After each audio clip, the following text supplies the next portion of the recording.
यवतमाळ जिल्ह्यातील जिल्हा परिषदेच्या शाळेतले संगणक म्हणजेच कम्प्युटर्स हे धूळ खात पडले। लाखो रुपये खर्च करून जिल्हा परिषदेच्या शाळांना संगणक पुरवण्यात आले। इंटरनेट सुविधा उपलब्ध नसल्याने हे संगणक पडून असल्याचं पाहायला मिळतंय।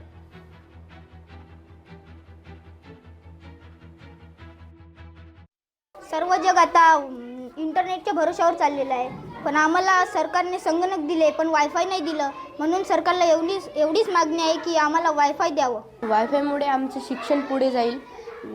वायफायच नाही तर आमचं शिक्षण कसे पुढे जाईल। माझी एवढीच मागणी आहे का सरकारने आम्हाला वायफाय द्यावे आणि आमचं शिक्षण पुढे न्यावं। संगणक सरकारने आम्हाला पुरवलेले आहे, परंतु या ठिकाणी लाईनचा प्रॉब्लेम आहे आणि संगणकासाठी वायफायची अत्यंत आवश्यकता आहे। त्यामुळे सरकारला माझी एकच मागणी आहे की सरकारने जर वायफायची सुविधा आम्हाला करून दिली तर आमचं संगणक व्यवस्थित चालेल आणि मुलांना त्याचा खूप फायदा होईल।